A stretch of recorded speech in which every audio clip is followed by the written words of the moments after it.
me through the first couple years of your business, struggles, successes, what was working, what didn't work.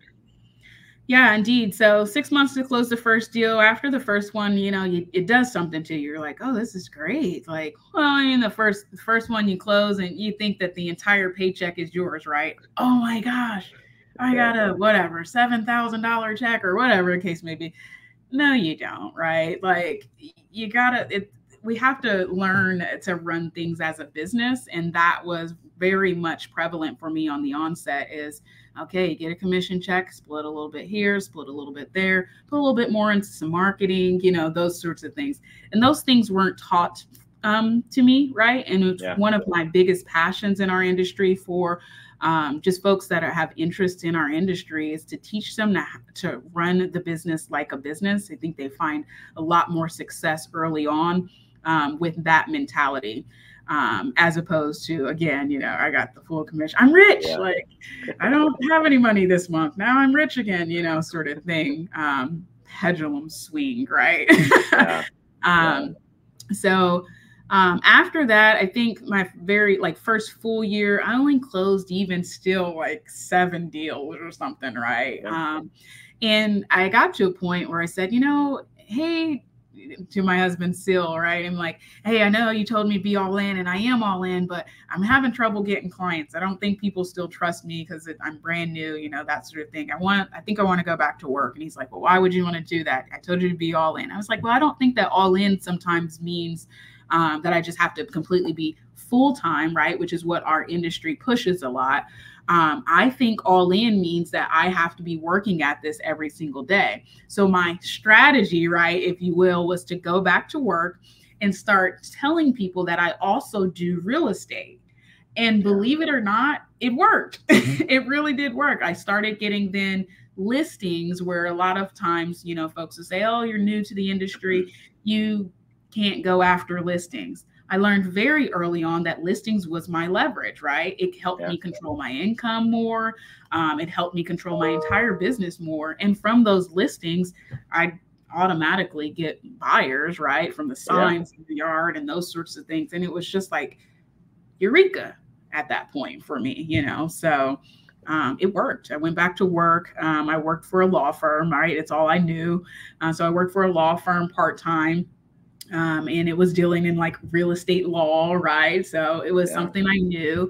And I'd go back and I'd talk to the attorneys and the clients and those people and say, oh, well, I do real estate too. So it's like, I can help you sell this thing. You're like, oh, okay. I'm like, as long as it's not a conflict, then I'm good. They're like, you're good to go. So it worked. Was it like probate stuff or was it just, okay. Yeah. Yep, like probate.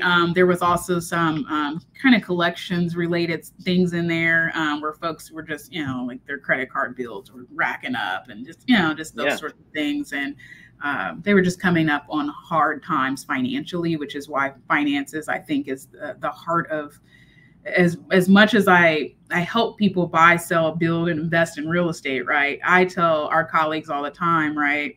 You got to have some notion of understanding of finances, guys. We're helping people with large investments and assets, right? Like you got to understand some of these pieces for sure. So yeah. And like you said, I mean, I think the industry's broken. I think the way that we bring in new licensed agents to this industry is backwards, is wrong. Because, I got lucky and I was fortunate that I met Ryan and my team lead, my mentor from day one, because I tell anyone to this day, if I didn't have him, I wouldn't be in this business. Like I didn't know finances. I didn't know marketing. I didn't know sales. I didn't know real estate either, And so, we share some of that same passion of, hey, let's think about this the right way and truly how to build out your career. Yeah, indeed. So lead me up to like current day. How has success been? Did you rock probates for a while and kind of stay, that working your other job and doing real estate, or once that kind of really started getting some traction, it was time to jump over? Yeah, once I got some traction, I just said, okay, all in this season now means me go back full time, go back into the office. worked my sphere, and 90% of my business up until this day right now has been sphere of influence. It's literally, Awesome. I haven't really done any, cold calling or anything to that nature. And I think that, you work what works best for you. That's what I tell people. It's like, if you're good at door knocking, then door knock. Like, if you're good at cold calling, then cold call. If you're good at FSBOs, call the FSBOs. Like, do what works best for you, right?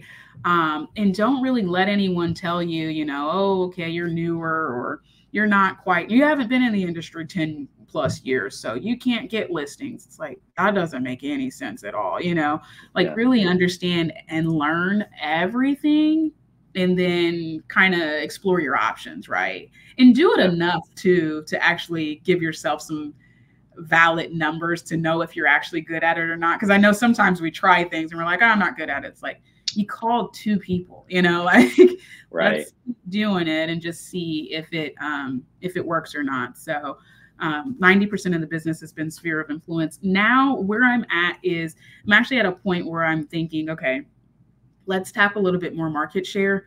People know you have a decent brand now, right? Let's go ahead and actually try to see if we can expand and tap a little bit more market share, and add in maybe some lead generation sources, and really tighten up some marketing and some content and those sorts of things. So we'll see where this leads us in the next maybe 24 months.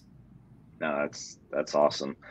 You're spot on. I mean, part of me doing this type of podcast is, I never really got down with, you have to be the top listing agent, or you have to be the top this, or you have to be the top that. What I found over the last 11 years and helping other agents kind of get into the business, and myself included, is just what you said. Find what you enjoy doing. Because the reality isn't, real estate's simple in the sense of, all you have to do is think of every single day, who do I need to connect with today to talk to about real estate? On the simple level of it, right? Or who do I need to follow up with today that I've already spoken to about real estate to talk real estate to, right? That's right. Those 2 things. That's right. So I wake up every day, and that honestly, I just say, how many people in the world, right? Something billion people. I'm thinking, okay, cool. What am I supposed to do today? Who needs my services, right? Like, who needs my services? So it all works. It's just, what do you enjoy doing, and then just be consistent around that. I don't care if it's like, you're a single guy and you want to go and eat lunch every day at the bar or at the restaurant. Guess what? There's other people there that either rent or they own. That's right. They're probably not homeless, right? And eating out. So, how can you slide in real estate into a conversation?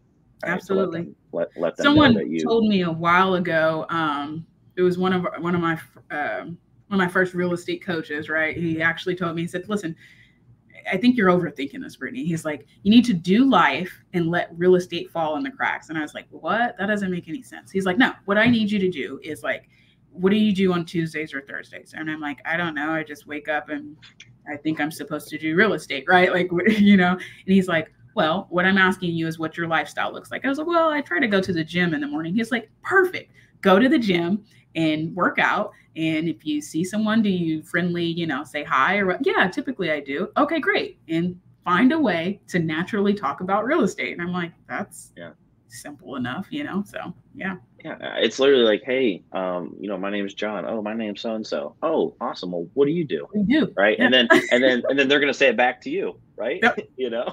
So, but it's just that, it's the consistency. And where I find agents that struggle with it is when they try to do things that they just don't enjoy doing, because they think that they need to do that thing in order to be successful. So.